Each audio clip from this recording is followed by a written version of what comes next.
अस्सलाम वालेकुम व्यूअर्स, कैसे हैं आप लोग। उम्मीद करता हूँ आप लोग खैरियत से होंगे और अल्लाह सबको खैरियत से रखे। डियर स्टूडेंट्स, आज की इस वीडियो के अंदर हम लोग CS619 का फाइनल प्रोजेक्ट का फर्स्ट असाइनमेंट जो है इसको कवर करेंगे। इस वीडियो के अंदर मैं आपको बताऊंगा कि आप कैसे SRS असाइनमेंट जो है इसको क्रिएट कर सकते हैं, कैसे विद इन 30 मिनट्स आप इस असाइनमेंट को खुद बना सकते हैं और उसके बाद आप इसके अंदर कैसे जो फुल मार्क्स हासिल कर सकते हैं। कुछ मिस्टेक्स जो स्टूडेंट्स करते आए हैं इस असाइनमेंट के अंदर वो मैं आपको बताऊँगा और आपने किस तरह इसको बनाना है कि आपको फुल मार्क्स इसके अंदर दे दिए जाएँ। अगर आप हमारे चैनल पहली बार आए हैं तो लाजमी चैनल को सब्सक्राइब करें। अगर वीडियो अच्छी लगे तो शेयरिंग लाजमी करिएगा। अगर आप मेरे चैनल की प्लेलिस्ट में जाएं तो यहाँ पे आपको CS619 की वीडियोस मिल जाएंगी, जिसके अंदर मैंने complete A to Z guide किया हुआ है कि आपने from the first step selection से लेकर फाइनल प्रोजेक्ट डिलीवरेबल तक आपने कैसे बनाना है इसको। ठीक है, अब आपको पहले भी इसके ऊपर मैंने एक वीडियो बनाई थी, उसके ऊपर आपका अच्छा रिस्पॉन्स आया था, तो मैंने सोचा मैं इसके ऊपर एक अनदर वीडियो जो है वो फिर से क्रिएट कर दूँ। इस वीडियो को भी आप वॉच कर सकते हैं। इस वीडियो को जिस असाइनमेंट के अंदर मैंने कवर किया था, जिस बच्चे की मैंने ये SRS असाइनमेंट बनाई थी इस वीडियो के अंदर, उसकी असाइनमेंट के जो मार्क्स हैं वो भी मैंने नेक्स्ट वीडियो के अंदर आपको शो किए थे, वो भी आप जाके चेकआउट कर सकते हैं। इस वीडियो के अंदर जिस बच्चे की हम असाइनमेंट बना रहे हैं SRS की, उसके भी मार्क्स इंशाल्लाह नेक्स्ट डिज़ाइन डॉक्यूमेंट जो हमारे पास नेक्स्ट फेज होगा इसी प्रोजेक्ट का, उसके अंदर मैं आपको इसके मार्क्स जो है वो भी चेकआउट करवाऊंगा। ठीक है, तो चलते हैं अभी वीडियो की तरफ, ज़्यादा टाइम वेस्टिंग करते हैं। सबसे पहले आप लोगों ने अपना जो पोर्टल है VU का वो आपने LMS यानी कि इसको ओपन कर लेना है। उसके बाद आप यहाँ पे देखें आपके पास SRS डिज़ाइन डॉक्यूमेंट प्रोटोटाइप और फंड लेवल 4 असाइनमेंट्स यहाँ पे को शो हो रही हैं। अभी राइट नाउ सिर्फ आपने पहली असाइनमेंट सबमिट करनी है जो कि 8 मई इसकी ओपनिंग डेट थी और 22 मई इसकी लास्ट डेट है। ठीक है, अब 22 मई से पहले आपने इसको बना के सबमिट करवाना है और एक बहुत इंपॉर्टेंट चीज़ कि आपने SRS और डिज़ाइन डॉक्यूमेंट को बहुत अच्छे तरीके से बना के सबमिट करवाना है। ठीक है, अब उसमें एक चीज़ बहुत इंपॉर्टेंट है वो ये है कि आपकी SRS और डिज़ाइन डॉक्यूमेंट जो है वो ऑन दी स्पॉट चेक होती हैं जो आप फाइल सबमिट करवाते हो, जबकि लास्ट दो फाइल्स होती हैं प्रोटोटाइप और फंड डिलीवरेबल, वो जो आप सबमिट करवाते हो बेशक आप एम्प्टी फाइल सबमिट करवा दो, उससे उसका कोई कंसर्न नहीं होता क्योंकि उसका वाइवा होता है और जिस बेस पे आप वाइवा दोगे उसी बेस के ऊपर आपके उसके मार्क्स जो है वो ऐड कर दिए जाते हैं। उसमें फाइल जो आपने अपलोड की है उसका इतना कंसर्न नहीं होता जितना कंसर्न इस चीज़ से होता है कि आपने वाइवा कैसे दिया है। खैर, उसके बारे में आप डिटेल्स जानना चाहते हो तो मेरे चैनल पे SRS डिज़ाइन डॉक्यूमेंट के बाद प्रोटोटाइप और फंड लेवल के जो वीडियोस हैं उनको चेकआउट कर लीजिएगा, उससे आपको आइडिया हो जाएगा उस बारे में। ठीक है, चलिए यहाँ पे हम लोग सबसे पहले दो चीज़ें आपने करनी है। एक तो आपने अपने प्रोजेक्ट की जो टाइटल के आगे जो फाइल है ना उसको आपने डाउनलोड कर लेना है। डाउनलोड फाइल पर क्लिक करेंगे आपकी फाइल जो डाउनलोडिंग होना स्टार्ट हो जाएगी। राइट नाउ मेरे पास पहले से डाउनलोड है लेकिन मैंने अगेन डाउनलोड कर लिया। ठीक है, उसके बाद आपने यहाँ पे अपने SRS डिज़ाइन डॉक्यूमेंट और यहाँ पे अगर आप देखें तो यहाँ पे जैसे ही आप इनके ऊपर माउस लेके जाएंगे तो यहाँ पे view/डाउनलोड असाइनमेंट फाइल का ऑप्शन आएगा, आपने इस पर क्लिक कर देना है। जैसे आप क्लिक करेंगे आपकी जो SRS डॉक्यूमेंट का सैंपल है वो भी आपका डाउनलोड हो जाएगा। ठीक है, अभी राइट नाउ मैं यहाँ पे क्लिक कर रहा हूँ तो डाउनलोड नहीं हो रहा, उसकी वजह से शायद ये मेरा ऐड ब्लॉकर है जिसकी वजह से डाउनलोड नहीं हो रहा। बाय द वे, अगर आपका डाउनलोड नहीं होता तब भी कोई इशू नहीं है, आपको मेरी वेबसाइट पे जाना है। इसके लिए ZA Academy मेरी एक वेबसाइट मौजूद है इंटरनेट के ऊपर, आप वो जाके चेकआउट करेंगे इसके लिए। तो यहाँ पे आपको इस वेबसाइट के अंदर आपने विजुअल सेक्शन के अंदर आ जाना है और यहाँ पे CS619 फाइनल ईयर प्रोजेक्ट लिखा होगा, आपने इस पर क्लिक कर लेना है। राइट नाउ मैंने इसके अंदर यहाँ पे कुछ भी इंपोर्ट नहीं किया हुआ, but whenever you are watching this video, इसके बाद आपको यहाँ पे प्रॉपर एक आर्टिकल मिलेगा जिसके अंदर आपको आपके SRS का टेम्पलेट, एक ऐसा टेम्पलेट जिसको यूज़ करके आप अपना SRS क्रिएट कर पाएंगे। उसके बाद डिज़ाइन डॉक्यूमेंट का प्रॉपर एक आपको टेम्पलेट मिल जाएगा, आपके प्रोटोटाइप का और उसके अलावा फंड लेवल का भी आपको प्रॉपर एक टेम्पलेट मैं दूंगा। ठीक है, उसके बाद सारी इंस्ट्रक्शंस लिखी होंगी मेरी तरफ से, वो मिस्टेक्स जो कि स्टूडेंट्स करते हैं वो मैं आपको सारा गाइड कर रहा हूँ। इस आर्टिकल को आपने लाजमी यहाँ पे विजिट करना है। इसके अलावा जितने भी VU के पास पेपर्स होंगे, लेक्चर्स होंगे, हेल्पिंग नोट्स होंगे, वो भी इंशाल्लाह मैं आपको इस वेबसाइट पर शेयर करूँगा। तो आपने जाके लाजमी गूगल पर सर्च करना है, आपने गूगल पे चले जाना है और यहाँ पे जाके आपने सर्च करना है ZAcademy.infy.uk। ठीक है, ये हमारी वेबसाइट है, आपने इसको जाके लाजमी चेकआउट करना है। ठीक है, और जैसे ही आप इसको लिख के सर्च करेंगे, लेकिन स्पेलिंग याद रखिएगा, सेम रखिएगा, इसमें वो मिस्टेक ना करिएगा। और जैसे ही आप क्लिक करेंगे तो आपको पहले ही नंबर पे इंशाल्लाह हमारी वेबसाइट जो है वो देखने को मिलेगी और आपको बाय डिफॉल्ट यहाँ पे लोगो जो है वो देखने को मिलेगा। और उसके बाद आप VU के अंदर जाके CS619 वाले सेक्शन को एक्सेस करेंगे। ठीक है, ओके, अब हमने टेम्पलेट डाउनलोड कर लेना है अपना, और उसके अलावा हम लोगों ने दूसरी जो मेन चीज़ है वो अपनी फाइल डाउनलोड कर लेनी है। ठीक है, अब फाइल मैंने यहाँ पे डाउनलोड की है, ये मेरे पास फाइल है और इस फाइल की बेस के ऊपर आपने अपनी फर्स्ट असाइनमेंट यानी कि अपना SRS जो है बनाना है। यहाँ पे मैंने SRS की फाइल एक ओपन की है जो कि मैंने पिछले सेमेस्टर में बच्चों की बनाई थी। अब बिल्कुल सेम आप यहाँ पे इस टेम्पलेट में भी यूज़ कर सकते हैं, लेकिन मैं आपको टेम्पलेट का लिंक दे दूंगा अपनी वेबसाइट के ऊपर, जहाँ से जाके आप डाउनलोड भी कर सकते हैं। ठीक है, राइट नाउ आई थिंक कोई इशू आ रहा है जिस वजह से आपके LM से डाउनलोड नहीं हो रहा। ओके, तो सबसे पहले आपने क्या करना है, आपने यहाँ पे अपने प्रोजेक्ट का जो नेम है, जो टाइटल है वो आपने यहाँ पे पेस्ट करना है। लाइक मेरा अगर प्रोजेक्ट टाइटल है ट्रैक एम्प्लॉय एप्लीकेशन, तो मैंने यहाँ पे वो पेस्ट करना है, ठीक है। और मेक श्योर रखिएगा कि आपका जो कलर है ना वो सेम हो, जैसे नीचे है तो आपने इसका कलर ब्लैक कर देना है, ठीक है। उसके बाद हम नीचे आ जाए, यहाँ पे लिखा हुआ है सॉफ्टवेयर रिक्वायरमेंट स्पेसिफिकेशन, यानी कि SRS का स्टैंड फॉर होता है सॉफ्टवेयर रिक्वायरमेंट स्पेसिफिकेशन, वो यहाँ पे आप लिखा रहने दें। उसके बाद ग्रुप ID और सुपरवाइजर नेम। अगर आप LMS पे जाएंगे तो यहाँ पे आपको दोनों चीज़ें मिल जाएंगी, ये इसकी ग्रुप ID है और ये इसके सुपरवाइजर का नेम है। तो आपने ये ग्रुप ID यहाँ से पिक कर लेनी है और आपने ये अपने उस टेम्पलेट के अंदर पेस्ट कर देनी है कुछ इस वे में यहाँ पे, ठीक है। अभी यहाँ पे सही नहीं हो रही तो आपने क्या करना है, इसके लिए नोटपैड पे चले जाना है और यहाँ पे पहले पेस्ट करनी है और उसके बाद आपने यहाँ से कॉपी करके फिर इसको पेस्ट करना है, तो ये सही हो जाएगी। उसके बाद आप फिर क्रोम में जाएंगे और अपने सुपरवाइजर का नेम यहाँ से कॉपी करेंगे। तो ये कुछ ऐसी चीज़ें हैं जो कि आपको ईजिली आप कर लेंगे, इसलिए मैं यहाँ पे थोड़ा सा स्पीड से परफॉर्म कर रहा हूँ इस चीज़ को। तो आपने भी जो है इसको सेम एज इट इज़ कर लेना है, ठीक है। तो यहाँ पे मैं सुपरवाइजर का नेम पेस्ट कर देता हूँ और अगर यहाँ इस तरह आपकी अलाइनमेंट ख़राब हो जाए तो आप इसको सेंटर कर लीजिएगा। ओके, उसके बाद नीचे आ जाएं तो यहाँ पे सबसे इंपॉर्टेंट चीज़ यहाँ से आपकी स्टार्ट होती है। सबसे पहली और इंपॉर्टेंट चीज़, आपने जिस डेट पे सबमिट करवाना है ना उस डेट को आपने यहाँ पे रिप्लेस कर देना। लाइक मैंने ये असाइनमेंट बनाई है 20 को, लेकिन मैंने इसको जो सबमिशन करनी है वो मैंने 23 को करनी है, तो मैं 23 यहाँ पे लिखूँगा, ठीक है। और उसके बाद आप मंथ और ईयर जो है यहाँ पे चेंज कर लीजिएगा, जो भी आपका हो। लाइक मंथ तो मेरे पास सेम ही रहेगा क्योंकि जाहिर सी बात है पिछले साल भी इसी मंथ सबमिट हुई थी और इस साल भी इसी मंथ सबमिट होगी, बट क्या है कि ईयर चेंज हो जाएगा। उसके बाद डिस्क्रिप्शन के अंदर सबसे पहले आपने लिखना है कि SRS होता क्या है। तो आपने ये देखा मैंने पहले से लिखा हुआ है सॉफ्टवेयर रिक्वायरमेंट स्पेसिफिकेशन होता क्या है, इसके अंदर आप क्या काम करते हैं। उसके बाद आपने यहाँ पे थोड़ा सा अपने प्रोजेक्ट के बारे में इंट्रोडक्शन करवाना है कि आपका प्रोजेक्ट बेसिकली है क्या। जैसे मेरे पास यहाँ पे ये ट्रैक एम्प्लॉय एप्लीकेशन है, तो मैंने इसकी 1-2 लाइन है ना यहाँ से कॉपी करके the system is the combination. अब आपने यहाँ से देख लेना कि कौन सी इस प्रोजेक्ट की मेन लाइन्स है, वो आपने यहाँ से ऐसे कॉपी करनी है और कॉपी करने के बाद वो आपने पेस्ट कर देनी है इस जगह पे, ठीक है। ये मैं आपको अपना वे बता रहा हूँ, वो वे बता रहा हूँ जिससे आप इसके अंदर फुल मार्क्स हासिल कर सकते हैं। आपको किसी से पेड बनवाने की जरूरत नहीं है। बाय द वे, अगर आपके पास टाइम ना हो आप पेड बनवाना चाहें तो फिर आप मुझसे बनवा सकते हैं, लेकिन अगर आप को लगता है कि आपके पास टाइम है, आप इसको खुद अच्छे तरीके से बना सकते हैं, तो फिर आप जरूर बनाएं। मैं आपको हर एक पॉइंट पे गाइड कर रहा हूँ, मैं आपको कभी ये रिकमेंड नहीं करूँगा कि आप मेरे से बनवाएं। लेकिन हाँ, अगर आपके पास टाइम नहीं है आप फिर मेरी तरफ जो है वो स्विच कर सकते हैं, मुझे व्हाट्सएप पे कांटेक्ट कर सकते हैं। 0302391865 मेरा व्हाट्सएप नंबर है, यहाँ पे मुझे कांटेक्ट करके अपनी फाइल भेज सकते हैं। मैं इंशाल्लाह आपको विद इन 1 डे इस फाइल को रेडी करके दूंगा, ठीक है। ओके, तो यहाँ पे आपने थोड़ा सा इंट्रोडक्शन लिख दिया अपने प्रोजेक्ट के बारे में। उसके बाद यहाँ पे ऑथर की जगह आपने अपनी वीडियो ID लिखनी है। मेक श्योर कि यहाँ पे आप अपनी वीडियो ID लिखेंगे। तो मैं आपकी वीडियो ID यहाँ पे कॉपी कर लेता हूँ और यहाँ पे मैं आप लोगों ने पेस्ट कर देना है, ठीक है। ओके, अगेन अगर आप देखें तो यहाँ पे थोड़ा सा मेरे पास बैकएंड पे एक बैकग्राउंड लाइन आ रही है, बैकग्राउंड कलर आ रहा है, तो आप इसको कट करेंगे और पहले नोटपैड पे पेस्ट करने के बाद आप इसको पेस्ट करेंगे तो ये आपकी ठीक हो जाएगी। ओके, ठीक है। नेक्स्ट चीज हमारे पास क्या है, यहाँ से आपकी मेन चीज स्टार्ट होती है। सबसे पहले टेबल ऑफ कंटेंट अगर आप गौर से देखें तो यहाँ पे सबसे पहले आपने स्कोप ऑफ द प्रोजेक्ट लिखना है कि आपके प्रोजेक्ट का स्कोप क्या है। दूसरे नंबर पे आपने अपने प्रोजेक्ट की फंक्शनल रिक्वायरमेंट लिखनी है, नॉन फंक्शनल रिक्वायरमेंट लिखनी है, और देन थर्ड नंबर पे आपने एक यूज केस डायग्राम बनानी है, फोर्थ नंबर पे आपने यूजर सिनेरियो बनाना है, एंड फिफ्थ नंबर पे आपने अडॉप्टेड मेथोडोलॉजी यूज करनी है, और सिक्स नंबर पे आपने वर्क प्लान बनाना है, ठीक है। ओके, आपने स्कोप ऑफ द प्रोजेक्ट सबसे पहले लिखना है। स्कोप ऑफ द प्रोजेक्ट का मतलब ये होता है कि आपका जो प्रोजेक्ट है बेसिकली वो क्या काम करेगा, वो किस पर्पस के लिए इस्तेमाल होगा, वो आपने सारे के सारे लिखना है। अब इसके लिए बहुत सारे टूल्स हैं, आप कोई भी यूज़ कर सकते हैं, लेकिन मैं आपको रिकमेंड करूंगा कि आप खुद से लिखें, वो सबसे बेहतर होता है। जैसे फर्ज करें मेरा यही प्रोजेक्ट है ट्रैक एम्प्लॉय एप्लीकेशन का, आप इसी को कॉपी कर लें, यहाँ पे सेम एज इट इज़ आप कॉपी कर लें, ठीक है, और इसी में आप कुछ वर्डिंग्स चेंज कर दें, या आप इसको ना टेक्स्ट रिफ्रेश पे ले जाएं और यहाँ पे जाके आप इसको चेंज कर दें। आपके पास हज़ारों वेबसाइट्स आ जाएंगी, किसी पे जाके भी आप इसको रिफ्रेश कर देंगे तो ये आपका काम हो जाएगा, इसमें कोई वो मुश्किल वाली चीज़ नहीं है, ठीक है। आप रिफ्रेश पे क्लिक कर दें तो ये आपका फ्रीज होना शुरू हो जाएगा, ठीक है। अब ये कुछ वेरिफिकेशन लेगा, उसके बाद ये फ्रीज होना शुरू हो जाएगा, ठीक है। अभी यहाँ पे ये सक्सेसफुल हो गया है, तो विद इन सेकेंड्स आपको ये रिफ्रेश कर देगा उसको। आप देखें यहाँ पे लोडिंग हो रहा है, तो अब आप ये वाला जो रिफ्रेश हुआ है टेक्स्ट, आप इसको यहाँ पे कॉपी पेस्ट कर दें, इससे कोई आपको इशू नहीं आने वाला है।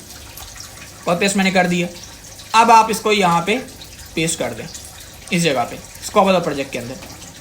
अब यहाँ पे देखें तो इसका साइज़ के अंदर इसके साइज़ के अंदर डिफरेंस है, तो आप यहाँ पे पैराग्राफ की जो स्पेसिंग है उसको बढ़ा दीजिएगा। जैसे ही आप पैराग्राफ की स्पेसिंग बढ़ाएंगे ये आपका ठीक हो जाएगा। यहाँ पे देखें पैराग्राफ की स्पेसिंग आप अपनी मर्जी से बढ़ा सकते हैं, ठीक है।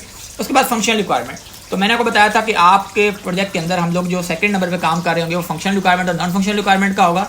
तो यहाँ पे हम लोग इस फंक्शनल रिक्वायरमेंट को यहाँ पे कॉपी पेस्ट कर देते हैं, इसमें कोई इशू वाली बात नहीं है, इसको कॉपी पेस्ट कर सकते हैं सेम एज इट इज़।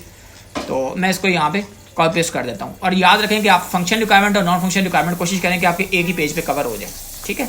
तो मैं इस पर फंक्शन रिक्वायरमेंट भी लिख दूंगा और नॉन फंक्शन रिक्वायरमेंट भी इसी पेज पे मैं अपनी कवर कर दूंगा, ठीक है। तो अभी ये नॉन फंक्शन रिक्वायरमेंट जो मेरी नेक्स्ट पेज पे है, इसको मैं उठा के अपने फर्स्ट पेज पे ले जाऊंगा यहाँ पे, और मैं इसके अंदर पुट कर दूंगा, ओके। उसके बाद नेक्स्ट चीज़ जो है मेरे पास वो क्या है, इसको मैं यहाँ पे स्किप करता हूँ, यानी कि बैक करता हूँ। बैक स्पेस से आप इसको जो ब्लैंक पेज है इसको आप डिलीट कर सकते हैं।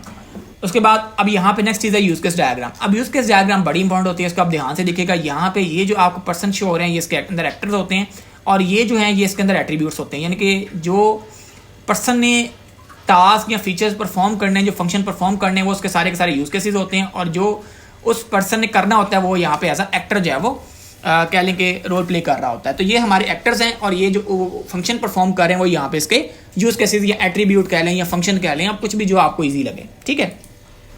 अब ये आपने कैसे बनाना है, मैंने तो यहाँ पे बेसिकली jar.io के नाम से एक वेबसाइट आती है, वहाँ पे जाके बनाया है। लेकिन इसके लिए जो सॉफ्टवेयर यूज़ किया जाता है वो माइक्रोसॉफ्ट विजुअल है। बहुत सारे स्टूडेंट्स उसको इंस्टॉल नहीं कर पाते, इसलिए मैंने बिल्कुल सिंपल वे आप लोगों को बताया कि आप jar.io पे आ जाएं और आप इसके अंदर आके ये बना लें। मैंने यहाँ पे बनाया हुआ है, देखें यहाँ पे एम्प्लॉय, एडमिन, HR, मैंने तीनों का बनाया हुआ है। अब इसके अंदर जो जो फंक्शन ये परफॉर्म करेंगे वो मैंने यहाँ पे लिखे हुए हैं। इसी को आप कॉपी करूँगा मैं सिंपली और यहाँ पे पेस्ट कर दूंगा, और आपको मैं इसको एक्सप्लेन करता हूँ फिर कि ये काम कैसे कर रहा होगा यहाँ पे, ठीक है। अब इसको मैं यहाँ पे ये ऐसे पेस्ट नहीं होगा डायरेक्टली, आपको इसको सेव करना पड़ेगा। पहले फाइल पे जाएं, एक्सपोर्ट एज पे चले जाएं, और JPG में मैं इसको एक्सपोर्ट कर लेता हूँ। और एक्सपोर्ट करने के बाद हम इसको ऐड कर देंगे यहाँ पे। अभी मैं इसको यहाँ पे शो एंड फोल्डर करता हूँ, और कॉपी करने के बाद मैं इसको यहाँ पे ऐड कर देता हूँ, ठीक है। अब ये मेरे पास ऐड हो चुका है। उसके बाद आ जाती है बात यूजेज सिनेरियोज की। यूजेज सिनेरियोज कैसे लिखे जाते हैं, पहले मैं आपको थोड़ा सा यूज केस एक्सप्लेन कर दूँ, उसके बाद मैं यूजेज सिनेरियो आपको समझाता हूँ। देखिए, आपने अपनी फंक्शन रिक्वायरमेंट ओपन कर लेनी है। अब आपने अपना प्रोजेक्ट पढ़ लेना है और यहाँ पे फंक्शन रिक्वायरमेंट ओपन कर लेनी है। यहाँ पे मेरे पास कितने एक्टर्स हैं, सबसे पहले एम्प्लॉय है, एडमिन है और HR है। एडमिन क्या कर रहा है, एडमिन प्रोवाइड कर रहा है एम्प्लॉय ID और पासवर्ड, ऐड कर रहा है न्यू एम्प्लॉय को, और व्यू कर रहा है employ GPS location ID and date. अब यही चीज़ आपकी फंक्शन रिक्वायरमेंट में लिखी होगी। By using the application admin will access the system with admin ID and password. अब ये भी आप लिख सकते थे, एडमिन जो है वो न्यू ID और पासवर्ड से एक्सेस करेगा। उसके बाद करेगा क्या कि वो न्यू एम्प्लॉय को ऐड कर सकता है bye entering the personal details. यही चीज़ आप देखें तो मैंने यहाँ पे इसके फंक्शन में लिखी हुई है कि वो एम्प्लॉय ID और पासवर्ड के साथ लॉगिन करेगा, उसके बाद वो ऐड कर सकेगा न्यू एम्प्लॉय को। और उसके बाद अगर आप नेक्स्ट फंक्शन रिक्वायरमेंट यहाँ पे देखें तो वो GPS लोकेशन वाली है कि जिसके थ्रू हम लोग यहाँ पे वो डेट और वो ID जो है उसकी दे के उसको फाइंड आउट करेंगे। और यही चीज़ देखें मैंने यहाँ पे ड्रा की हुई है, राइट। उसके बाद HR की अगर बात करें तो ये बिल्कुल सेम वैसे ही मैंने बनाया हुआ है, लेकिन ये यहाँ पे नहीं लिखा हुआ, ये सारे का सारा इस पैराग्राफ के अंदर लिखा हुआ है, ठीक है। तो आप जब इस पैराग्राफ को रीड करेंगे आपको समझ आ जाएगा कि इसके अंदर एक्टर कौन से हैं और इसके अंदर जो इसके फंक्शंस हैं वो उसके सारे के सारे यूज केस कैसे बनेंगे। अब आपको मैं इसको बनाने का थोड़ा सा तरीका समझा दूं। आप जब jar.io पे आएंगे, आप साइन इन करेंगे, यहाँ पे आपने जो भी चीज़ चाहिए होगी आप यहाँ पे लिख के सर्च कर लेंगे। लाइक मुझे एक्टर चाहिए, तो ये वाला एक्टर चाहिए ना मुझे, तो मैं एक्टर को उठा के यहाँ से ड्रैग एंड ड्रॉप करूँगा तो ये मेरे पास यहाँ पे ऐड हो जाएगा, ठीक है। अब आप इसके को नेम लिखना चाहें तो आप डबल क्लिक इसके नीचे करेंगे तो आपके यहाँ पे लिख देंगे। बाय द वे मुझे इसको सिर्फ लिंक करना है, यहाँ पे इसको सिर्फ क्रिएट करना है, तो मैं इसको यहाँ पे डबल क्लिक करके इसकी जगह आप कुछ भी लिख सकते हैं, लाइक ट्रैक। और ये लाइन मैं ख़त्म कर देता हूँ, बाय द वे मुझे ये नहीं चाहिए तो मैंने इसको ख़त्म कर दिया, ठीक है। उसके बाद रहेगी इसकी बात, आप यूज़ केस लिख के सर्च करें यूज़ केस तो आपको ये मिल जाएंगी। आप यूज़ केस लिख के सर्च करें, आप यहाँ से यूज़ केस ड्रॉ करें, ठीक है। और रही एरो की बात, तो एरो उठा के यहाँ से ड्रैग एंड ड्रॉप कर दें, ठीक है। ये ले, इस तरह हम लोग ये बनाते हैं। और यहाँ पे यूज़ केस का आप नेम जो भी चेंज करना चाहें आप वो कर सकते हैं। ये लें जी, आपका ये काम भी हो गया, राइट। ये ले, ये आपका ये काम भी हो गया। ओके, मेरे ख्याल से आपको बात समझ आ गई। इसी तरह हम लोगों ने ये सारा जो है बनाया है। उसके बाद ये टाइटल अगर आपने कोई लगाना हो तो आप सिंपली यहाँ पे टेक्स्ट लिख के आप सर्च कर लें तो ये आपको टेक्स्ट मिल जाएगा। आप इसमें अब टाइटल लेना चाहें तो मैं टाइटल यहाँ पे जैसे मैंने पहले नीचे ड्रॉप किया हुआ तो मैं इसके अंदर लिख लूँगा ट्रैक एम्प्लॉय एप्लीकेशन, और ये लाजमी लिखिएगा। और एक और बड़ी इंपॉर्टेंट चीज़ कि आपने बाउंड्री ज़रूर लगानी, जैसे मैंने ये बाउंड्री लगाई हुई है ना, आपने बाउंड्री ज़रूर लगानी है ताकि पता हो कि आपका जो डायग्राम है वो कितना है। अच्छा, तो उसके बाद आपने क्या करना है, इसको बाउंड्री लगा देनी है। उसके लिए आपको स्क्वायर ले लें और स्क्वायर लेने के बाद आप सिंपली इसको ड्रैग एंड ड्रॉप कर लें जैसे मैंने नीचे किया हुआ है। और इसके अंदर आप देखें स्टाइल के अंदर आपने आ जाना है और यहाँ पे जो फिल है आपका नल कर दें तो आपका जो अंदर वाला कलर है ये ख़त्म हो जाएगा। और लाइन को आप जो है वो इसको ये जो मैंने आउटर लाइन लगाई है इसको आप बढ़ा कम कर सकते हैं, वो आपकी अपनी मर्ज़ी है, ठीक है। इसकी आप यहाँ पे वैल्यू बढ़ाएंगे तो ये लाइन आपको दिखना शुरू हो जाएगी, ठीक है, जैसे मैंने नीचे लगाई हुई है। तो मेरे ख्याल से आप सारा कंसेप्ट जो है इसका समझ गए होंगे। अब हम बात करते हैं नेक्स्ट, हमारे पास नेक्स्ट चीज़ क्या है। नेक्स्ट हमारे पास यूजर सिनेरियो। यूजर सिनेरियो क्या होता है, देखें जैसे आपकी एप्लीकेशन स्टार्ट होने से लेके एंड तक क्लोज होगी ना, वही सारी चीज़ें आपने सेम एज इट इज़ इसके अंदर लिखनी होगी। जैसे स्टार्ट के अंदर हमने यूज़ केस डायग्राम जब बनाई थी, हमने आप क्या कहा था कि हमारा जो यूज़र है सबसे पहले जो है वो क्या करेगा, आके लॉगिन करेगा, जाहिर सी बात है। तो लॉगिन करेगा, हमने उसके क्या करना है कि यूज़ केस बना देना है कि यूज़र आएगा यहाँ पे लॉगिन करेगा, रजिस्टर करेगा। देखें login log out in Android app, तो इसी का हमने यहाँ पे यूजर सिनेरियो बनाया। यूज़र रजिस्ट्रेशन या ऑथेंटिकेशन मैंने यहाँ पे लिखा हुआ है, इसको आपने एक आईडी दे देनी है। ये बिल्कुल आपने सेम फॉर्मेट यूज़ करना है, इसलिए मैं आपको कह रहा हूँ कि ये आपको सारे के सारे जो टेम्पलेट है ना, ये आपको मिल जाएगा मेरी साइट के ऊपर, वहाँ से जाके आप डाउनलोड कर लीजिएगा। ये आपको बहुत हेल्प आउट करेगा इस चीज़ में। उसके बाद यूज़ केस आईडी लिखें। एक्टर आपका यहाँ पे क्या है, यूज़र है, एडमिन है या एम्प्लॉय। अगर आपको याद हो तो मैंने यहाँ पे 3 एक्टर रखे थे ना, एडमिन, HR, एम्प्लॉय। तो मेरे पास यहाँ पे राइट नाउ किसके साथ मैं काम कर रहा हूँ, यूज़र के साथ। तो मैं यहाँ पे क्या लिखूंगा, यूज़र। उसके बाद डिस्क्रिप्शन लिख दूंगा कि यूज़र क्या करेगा, रजिस्टर करने के बाद अपने अकाउंट पे एक्सेस कर लेगा। उसका एक्शन क्या होगा कि यूज़र क्या क्या एक्शन परफॉर्म कर सकता है, अपनी रजिस्ट्रेशन डिटेल देख सकता है, कोई सिस्टम वैलिडेशन देख सकता है, अपना अकाउंट क्रिएट कर सकता है। उसके बाद अल्टरनेटिव पाथ, अगर user incorrect login detail add करता है तो होगा क्या कि उसका मैसेज ऐड यहाँ पे शो करवा दी जाएगा कि आपने जो इनपुट फील्ड्स ऐड की हैं वो सही नहीं है, आप काइंडली करेक्ट इनपुट फील्ड्स जो है वो ऐड करें।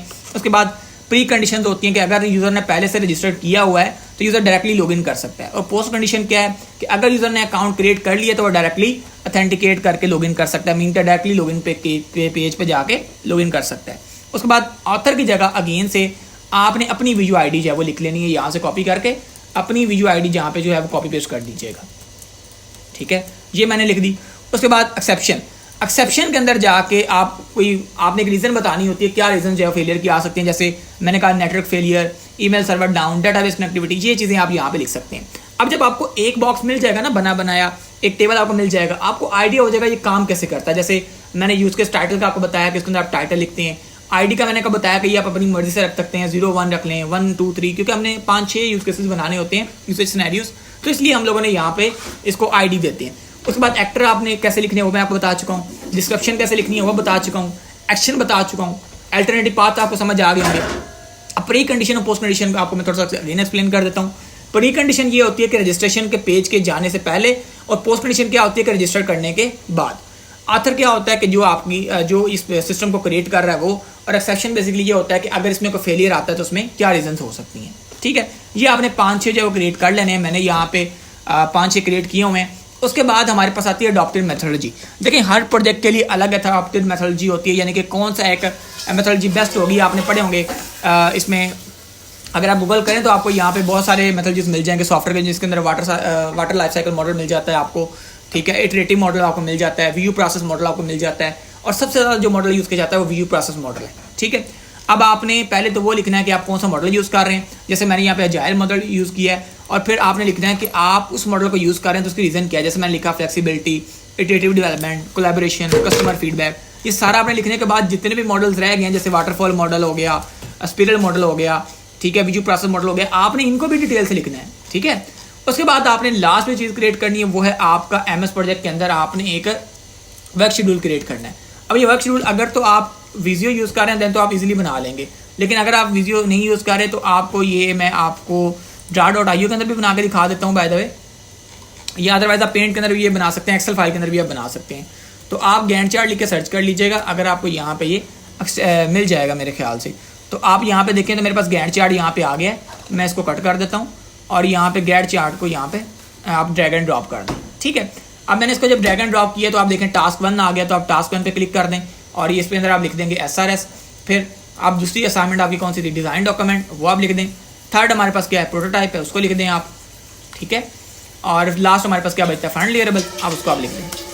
ठीक है, अच्छा ये लिखने के बाद आपने करना क्या है, तो उसके बाद आपने करना ये कि आपने इसके जो डेज है ना वो सेट करने के, यानी कि ये कितने डेज़ का है जी, आपने यहाँ से देख लेना है। जैसे 8 से लेकर 22 मई तक आप कितने दिन बनते हैं वो काउंट कर लें। फिर इस तरह दूसरी असाइनमेंट के अंदर 23 मई से लेकर 29 जुलाई तक कितने दिन बनते हैं वो काउंट कर लें। इस तरह फिर थर्ड असाइनमेंट में 30 जुलाई से लेकर 12 सितंबर तक कितने दिन बनते हैं। इस तरह फिर फाइनल लेवल में 13 सितंबर से लेकर तो अपने 3 नवंबर तक कितने डेज बनते हैं, ये आप काउंट कर लें। ये सारी चीज़ें काउंट करने के बाद आप वो चीज़ें यहाँ पर रिप्लेस कर देंगे। और बाय द वे आप इस ब्लू लाइन को भी चेंज कर सकते हैं स्टाइल के अंदर जाकर, जैसे मैंने आपको पहले बताया था। आप इस ब्लू लाइन को भी चेंज कर सकते हैं, आप हर स्टूडेंट अपनी मर्जी से जो है इस कलर को चेंज कर ले और इसको अप्लाई कर दे। ठीक है, लेकिन मेक श्योर रखिएगा कि सारे आप सेम कलर यूज़ कर रहे हो यहाँ पे फिर चारों पे। और उसके अलावा डे का मैंने आपको बता चुका हूँ, स्टार्ट डेट एंड डेट आप फिक्स कर सकते हैं, टाइम आप फिक्स कर सकते हैं। और उसके बाद आपने सिंपली फाइल पे जाके, जैसे मैंने आपको पहले एक्सपोर्ट करके दिखाया था, आपने ऐसे ही इसको एक्सपोर्ट कर लेना है और दैट्स इट। आपकी पूरी असाइनमेंट जो है वो कवर हो चुकी है। और उम्मीद करता हूँ कि आपको हर एक चीज़ समझ आएगी। फिर भी कोई दिन में क्यूरी हो, कोई डाउट हो तो आप मेरे से पूछ सकते हैं। बाकी वेबसाइट पर जाके व्यू वाले पेज के अंदर जाके आपको CS619 वाले फाइनल प्रोजेक्ट वाले पेज पे जाना है। यहाँ पे आपको इसका टेम्पलेट मिल जाएगा, यहाँ से जाके आपने इसको डाउनलोड करना है। बाकी अगर आप पेड पे बनवाना चाहते हैं मुझे व्हाट्सएप पे कांटेक्ट कर सकते हैं। अल्लाह हाफिज़ और अस्सलाम वालेकुम।